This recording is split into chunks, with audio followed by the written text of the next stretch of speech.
What's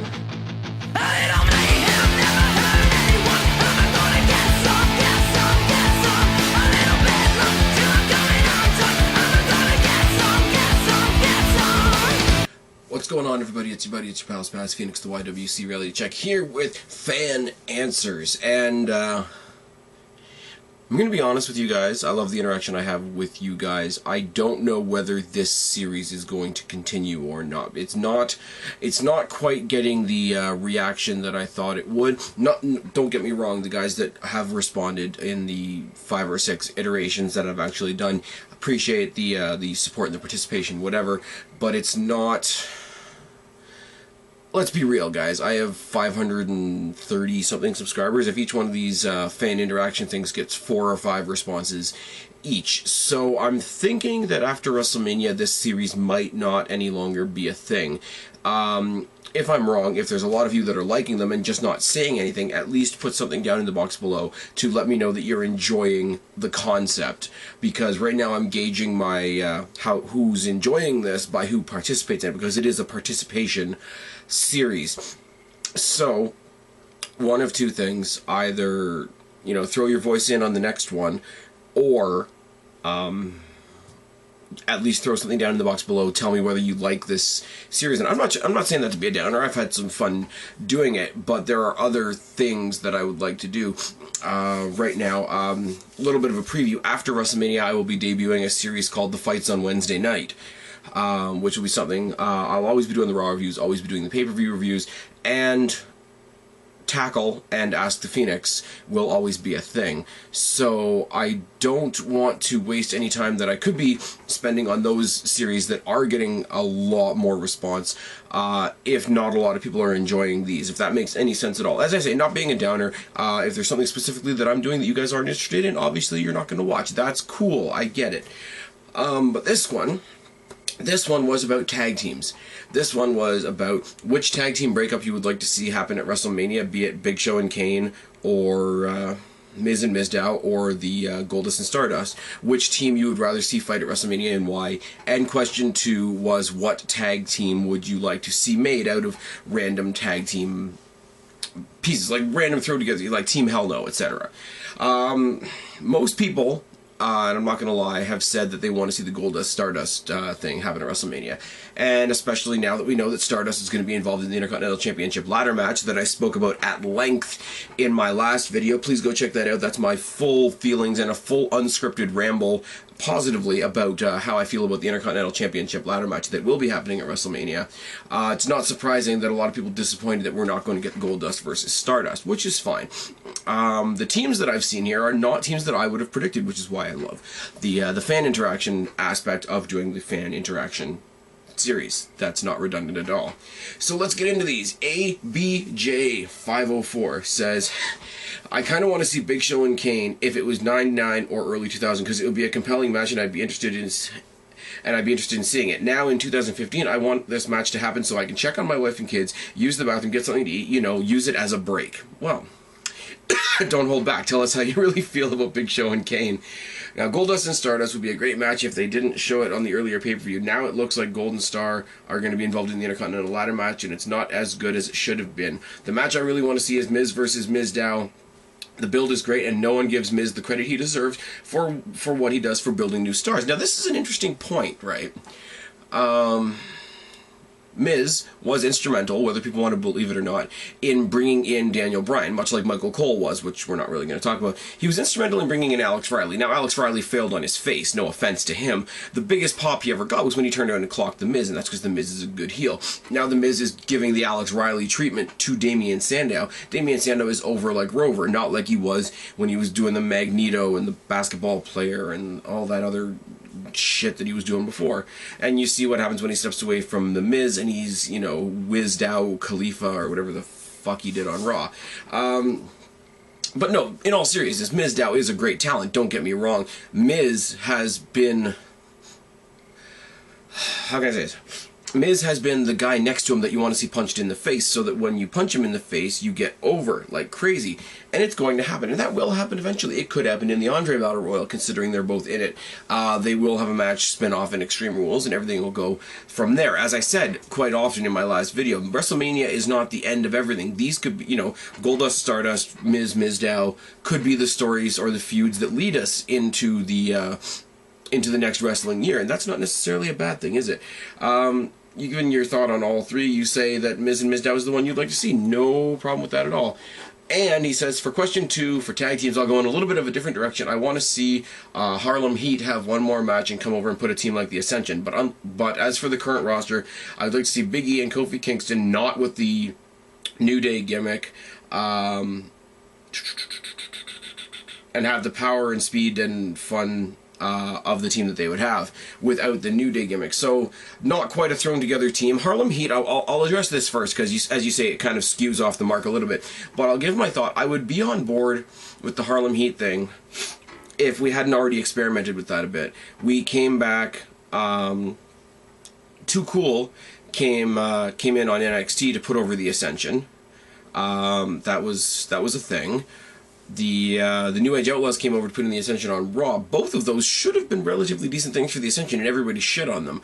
So I have a very good feeling that Harlem Heat, being not only an old tag team, but an old tag team from WCW, would not get the reception you're looking for. Personally, I agree. Personally, it's something that should work. But right now we're in a time where if you're not from NXT, nobody's going to really cheer you, which is unfortunate, which is all the criticism Sting's running into at the moment. I think it would be cool. Big E and Kofi without the New Day gimmick. See, if you take two guys from the New Day and make them a tag team outside of the New Day, the ones I would want to see, the ones that complement each other more, are Kofi and Xavier Woods, and that could be a thing as well. And then he finally says, but for putting a random tag team together, I'll put Tyler Breeze and The Miz as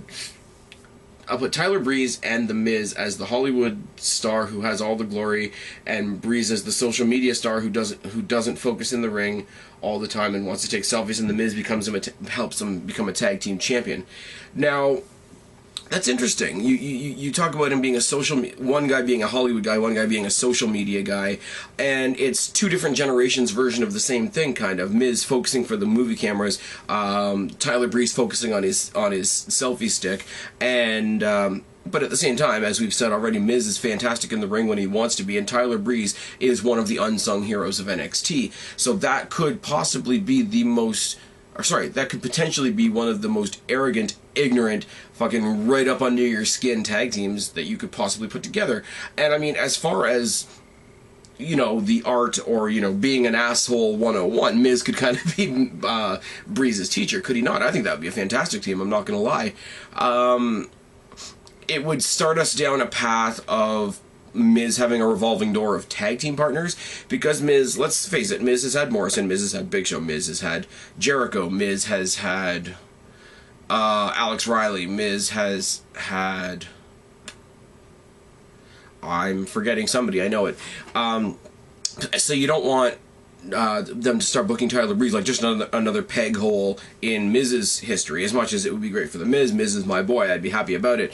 But as far as a new guy coming up trying to have an identity, I don't know that would help him or not. But on the surface, you tell me Miz and Tyler Breeze are a tag team, I'm excited about it because I know they're going to be doing some fantastic asshole heelish stuff. Good stuff. Logan Claiborne says, out of all the options, obviously for question 1, out of all the options, none of them seem like they'd happen at WrestleMania, but the most compelling story is Stardust versus Goldust. The family feud is tried and true and normally works. In this case, it's even better because Stardust and Goldust are a few fries short of a Happy Meal, and the craziness makes it more intriguing. But like I said, none of the options seem likely to occur. Now, we know that they're not going to occur because Stardust is in the ladder match. Logan has some great points here. He's tapped into two different things. You got two people that are crazy, which always makes for a better match. You've got the brother story, the family story. The family story is always something that works. Now, be it Kane and Undertaker, kayfabe brothers, or the Hardy Boys, real brothers, or Owen and Brett, or I'm trying to think of somebody else now. you know, if the Usos were to break up and fight each other, and it kind of look like somebody fighting a mirror or whatever. Even the Bellas, to a certain extent. To a certain extent. All the different ways that the McMahons fought each other. I don't know what else, but, you know, there's a thing there. There's Bret Hart versus the British Bulldog, you know, brothers-in-law fighting over the European Championship over on SummerSlam there. With family, there's a built-in story. There's not much to go on. Now, granted, it's a really easy route to go down for the WWE because the story's already written and they don't have to write anything, but the simplicity of that makes it awesome. Does it not? Sibling rivalry, rah, you know, Goldust came and helped his brother get his job back, and now all these months later he doesn't appreciate it, and he's down talking his brother, he's down talking his dad. And as you say, take the family values aspect of it, combine it with the fact that they're both batshit crazy, let's be real. And the fact that Goldust has gone on record saying he wants to beat the face paint off of his brother, it's going to make it for a very intense match if we get it, and B, it's what leads me to believe that it should happen at Extreme Rules. If I'm being honest with you guys. I would like to see Finn Balor come up from NXT and team up with Luke Harper. For whatever reason, I think that would be an awesome pair. I can't really put my finger on why it would be cool, but my gut says it would be a hit. I also think that making J&J Security an actual team would be interesting to see. They both look like they still have talent in the ring, and Jamie Noble can still cut a pretty decent promo.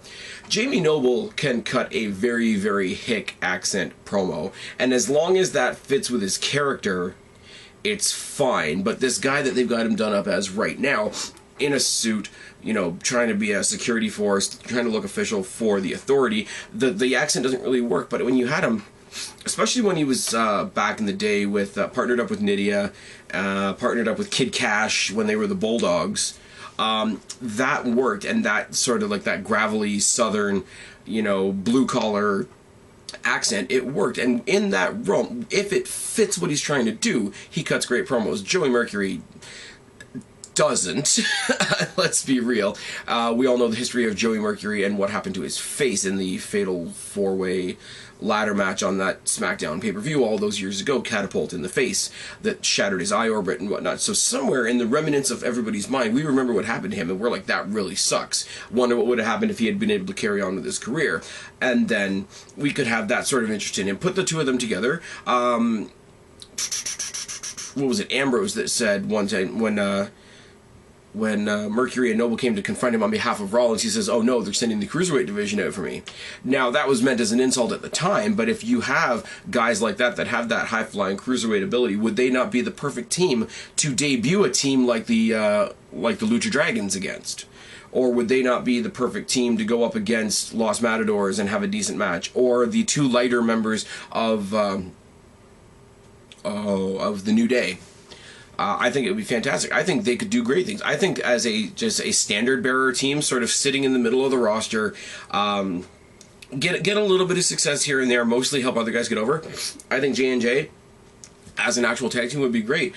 I got to agree with you. The Luke Harper, the team of Luke Harper and Finn Balor, there is something there, because Harper is crazy, Balor is unstable. And it's a very fine line, and I admit that I'm making a very fine line. But it's kind of like drawing the line between Mankind and Cactus Jack. One is an animalistic creature that just you can't predict, and one is a very, very rage-filled, angry person. Now, obviously, you couldn't have Cactus Jack not Terry Funk, Cactus Jack and Mankind on a tag team because they were the same person. But this could be the iteration of that. I don't think their opponents would know what to do with them. If I want to step into a kayfabe mode for a second, if I'm an opponent of Finn Balor and Luke Harper, I'm looking across at my partner. I'm hoping I got a damn good or damn big guy to tag in when my time comes, because I don't know what to do with the team sat across the ring from me. And the imagery alone, the lights out Firefly's entrance of Luke Harper, and the absolutely visually stunning way that Finn Balor comes to the ring. I've said it a million times, I can't wait till Finn Balor's on the main roster so that we can have that entrance at WrestleMania. I don't even care what he's doing. I don't even care if he comes down at WrestleMania to cut a promo. I just want to see that entrance at WrestleMania. But the two of them together could be something psychologically phenomenal, is how I'll put that. That's a great answer. Okay, my thing is doing a thing. Gary Monahan, I'd like to see Stardust versus Goldust at WrestleMania, but I think Goldust will cost Cody the Intercontinental title match leading into a match at Extreme Rules. We already heard what Goldust says to his dad. He wants to beat the living crap out of Stardust, so he no longer wants to put on the paint. And I'd like to see the two of them, I'd like to see Goldust reinforce that idea by coming to the ring for his match at Extreme Rules in a t-shirt and cowboy boots as Dustin Rhodes to, I guess, convert Cody back to Cody Rhodes. You make a good point. And that little extra thing of Goldust coming out as Dustin Rhodes to reinforce the fact that he's trying to bring Cody out of Stardust would be an excellent little extra touch there. Like, it would kind of be like the Chicago street fight between CM Punk and Chris Jericho, would it not? But yeah, again, we've got one more person on my bandwagon of it should be Goldust and Stardust if you're going to get any of these tag team feuds. 3 tag teams I'd love to see would be A, Sheamus and Finn Balor, as they're both Irish like myself. Well, I'm listening from Ireland. Good job. Thank you very much. There's never been a proper Irish tag team. B, Randy Orton and Dean Ambrose, as they're both psychopaths and destroy everything in their past. So they're both psychopaths and would destroy everything in their past, and that would be awesome to see. And Rob Van Dam and Daniel Bryan. They are both high flyers and perfect... they are both high flyers and risk takers, and I have the perfect finish. Daniel Bryan tags Rob to make him the legal man. He hits the running knee and leaves the opponent open for the 5-star frog splash while Rob gets the winning pin. Daniel Bryan takes the guy's partner out in the process. That's fantastic. High-flying guys always make good tag team partners. Daniel Bryan hitting the running knee, tagging in Rob Van Dam, and while Rob Van Dam's making the pin, Daniel Bryan could take out the remaining opponent, whatever. I like the fact that not only have you put together a team, but you've already established them a finishing sequence or a finishing way of finishing the matches, I'm saying. Sheamus and Finn Balor, I would struggle to get into, only because I really don't like Sheamus. Finn Balor and somebody like Finn Balor and Fit Finlay, if you want to go with an Irish team. Honestly, that's just my reaction. I mean, I'm not questioning your reasoning for wanting the team. Having an all-Irish team, especially if you're Irish, is a reasonable thing. Randy Orton and Dean Ambrose, enough said. Rob Van Dam and Daniel Bryan, enough said. Throw Daniel Bryan back in the tag team division. He'll be fine. Thank you for that. Zohan says, I would like to see Stardust/Cody Rhodes versus Goldust at WrestleMania 31 over Miz and Sandow. You say Sandow, not Mizdow. How many years have they been teasing this? How many times has Cody Rhodes eliminated Goldust from the Rumble? Like every year since 2012. Miz and Sandow can wait until another WrestleMania. We haven't had a brother versus brother match at WrestleMania since Kane versus The Undertaker, Bret Hart versus Owen, and Matt versus Jeff. That's it. Goldust and Cody Rhodes has been teased more, so I'm much more invested in that. I would have Sandow eliminate Miz from the Andre the Giant Memorial Battle Royal and build a match for Extreme Rules. Yes. All of my yes. That's just a thing. Zohan, I don't have anything to add to what you've said there, bud. As for who would be a good team, I'd go with Daniel Bryan and Dean Ambrose. I wouldn't have them go for the tag team titles or anything, but I would have them both team up against the Authority, and that could be awesome. Fantastic. Fantastic. Not every team has to be put together for the belts. If CM Punk was still around right now, I guarantee you at some point or another, they would both be going up against the Authority, and you would have something like... Punk Daniel Bryan versus J&J Security, which I think would be good, and I think J&J Security would hold up their end of the match more than most people predict. So it's a great idea, and yet again, another one that I don't really want to add much to, because I like it just as you've written it there.